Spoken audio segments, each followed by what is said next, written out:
आप सभी को गुड मॉर्निंग। हमारा टॉपिक चल रहा था उपसर्ग, और हम लोगों ने उपसर्ग के जो भेद हैं, जो प्रकार हैं, उसमें से हमने एक प्रकार पिछली कक्षा में हमने पढ़ लिया था। तत्सम या संस्कृत भाषा के उपसर्ग हमने पढ़ लिए थे। आज हम जो 2 नंबर का भाग है, तद्भव या हिंदी भाषा के उपसर्ग, इसके बारे में आज हम विस्तार पूर्वक चर्चा करने वाले हैं। तो देखते हैं कौन कौन से उपसर्ग होते हैं हिंदी में, जिन्हें तद्भव उपसर्ग भी कहते हैं। जैसे ए, अद, अन, उ, औ, उन, कै, कु, से, सु, सम, नी, पर, बिन, भर, दू, ती, चौ और पच। यानी ए, अद, अन, उ, ओ, उन, कै, कु, से, सु, सम, नी, पर, बिन, नी, पर, बिन, भर, दू, ती, चौ और पच। अब हम इनके उदाहरणों के बारे में देखेंगे, एक एक बात करते हैं। 1 नंबर पे ए के बारे में। ए का अर्थ होता है नहीं, यानी जिस भी शब्द के पहले ए लग जाता है उसे हम नहीं के अर्थ में संबोधित करते हैं। जैसे ए का उदाहरण हम लोग देखते हैं, चूक में ए जुड़ा तो ए चूक हो गया। इसी तरीके से ताह में ए जुड़ा तो अताह हो गया, और काज में ए जुड़ा तो ए काज हो गया। इसी तरीके से बेर में ए जुड़ा तो अबेर हो गया, और थक में ए जुड़ा तो अथक हो गया, और डिग में ए जुड़ा तो अडिग हो गया। इसी तरीके से ए कारण में ए जुड़ा, कारण में ए जुड़ा तो अकारण हो गया, और सत्य में ए जुड़ा तो असत्य हो गया। योग्य में ए जुड़ा तो योग्य अयोग्य हो गया, और वे में ए जुड़ा तो अव्यय हो गया। इसी तरीके से हित में ए जुड़ा तो अहित हो गया। अब हम अध की बात करते हैं। अध का अर्थ होता है आधा।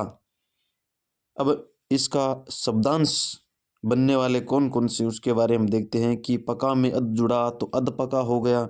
इसी तरीके से अध जला, यानी जला के अंदर अध जुड़ गया तो अध जला हो गया। और खिला में अध जुड़ा तो अध खिला हो गया, और कचरा में अध जुड़ा तो अध कचरा हो गया, और कच्चा में अध जुड़ा तो अध कच्चा हो गया, और मरा में अध जुड़ा तो अध मरा हो गया, और नगा में अध जुड़ा तो अध नंगा हो गया। इसी तरीके से हम 3 नंबर पे अन्न, जिसका अर्थ रहित या नहीं होता है। अब अन्न से बनने वाले कौन कौन से शब्दांश होते हैं उसके बारे में हम लोग देखने वाले हैं। होने में अन जुड़ा तो अनहोनी हो गया, और देखा में अन जुड़ा तो अनदेखा हो गया। चाह में अन जुड़ा तो अनचाह हो गया। पाया में अन जुड़ा तो अनपाया हो गया, और गिनत में अन जुड़ा तो अनगिनत हो गया। कहा में अन जुड़ा तो अनकहा हो गया। इसी तरीके से सुना में अन जुड़ा तो अनसुना हो गया, और मोल में अन जुड़ा तो अनमोल हो गया। मेल में अन जुड़ा तो अनमेल हो गया। अब हम आगे की चर्चा करते हैं। ऊ, ऊपर, ऊ का अर्थ होता है ऊपर। उचक्का, चक्का में ऊ जुड़ा तो उचक्का हो गया, और उछलना में, छलना में ऊ जुड़ा तो उछलना हो गया। उसी तरीके से उघाड़ना हो गया, उजड़ना हो गया, और उतारना हो गया, उखाड़ना हो गया। आगे वाला जो 5 नंबर का है वो औ इम्पोर्टेंट है। औ का अर्थ होता है बुरा। गुण में औ जुड़ा तो अवगुण हो गया। असर में औ जुड़ा तो अवसर हो गया, और तार में औ जुड़ा तो अवतार हो गया। इसी तरीके से अवघट, ओ घड़े, और अवतार। अब हम उन जो उपसर्ग है उनका अर्थ होता है एक कम, कौन कौन से शब्दांश होते हैं उसकी हम चर्चा करने वाले हैं। 19 यानी उन, धन 20, 19 हो गया। 29, 29, 29, 39 या 39, 39 भी होता है और 39 भी होता है। 59, 69, उन और 70, 79, उन और 80।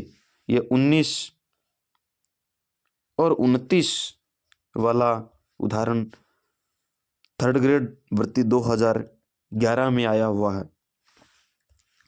इस तरीके से हम आगे वाले की चर्चा करते हैं। कै और को यानी बुरा होता है।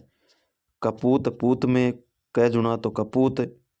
इसी तरीके से कुठोर, कुढंग, कुठार, कुयोग, कुपथ, कुमार्ग, कुकर्म यानी बुरा कर्म।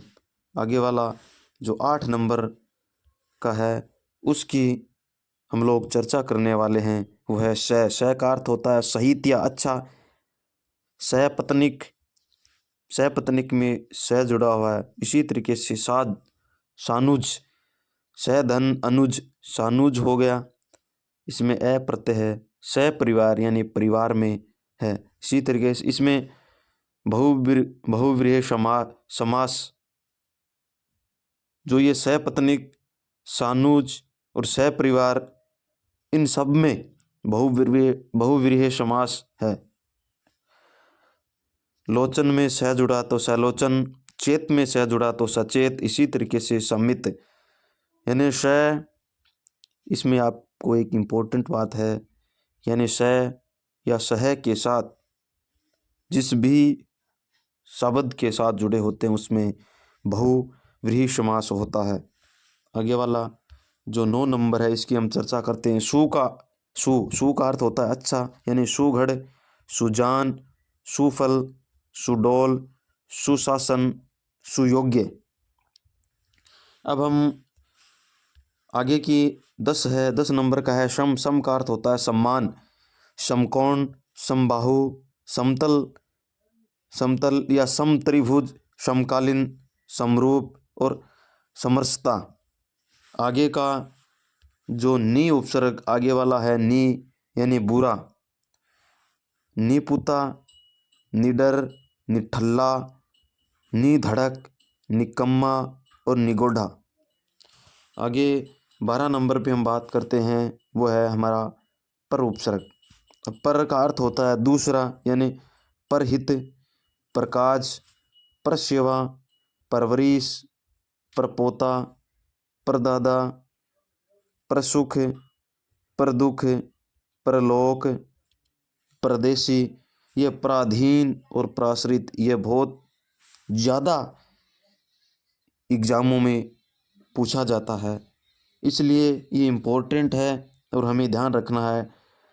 इसमें परा नहीं होगा बल्कि परधन अधीन होगा। इसी तरीके से परधन आश्रित होगा प्राश्रित में। अब हम आगे की चर्चा करते हैं। बिन उपसर्ग है हमारा, जिसका अर्थ होता है बिना, यानी बिन ब्याहा, बिन खाया, बिन पिया, बिन देखा, बिन चाहा, बिन मांगा और बिन बात, यानी बिन का अर्थ होता है बिना। अब हम आगे वाला उपसर्ग है हमारा भर। भर का अर्थ होता है पूरा, यानी भरपेट। भरसक का अर्थ होता है सामर्थ्य, भरपूर, भरकम और भरमार। आगे का हमारा जो उपसर्ग है वो है दू। दू यानी दो होता है। दूनाली, दूधारी, दूलत्ती यानी गधे की 2 लात। दूसुती, दोपहरी, दुपट्टा, दुमुहा। आगे का हमारा है ती उपसर्ग, जिसका अर्थ होता है 3, यानी तिरहा, तिकोना, तिपाई, तिरंगा, तिगुना, तिकोना, तिमाही और तिमंजिला। इस तरीके से आज हमने जो उपसर्ग का दूसरा भाग है हमारा तद्भव या हिंदी की उपसर्ग, इसकी हमने चर्चा की है। और आगे का जो तीसरा जो भाग है विदेशी भाषा के उपसर्ग, उसको मैं एक लाइन में आपको एक दोहे के माध्यम से याद करवाने वाला हूँ। उसकी चर्चा करेंगे हम अगली क्लास में। तब तक के लिए आप सभी को धन्यवाद। मिलते हैं अगली कक्षा में। धन्यवाद।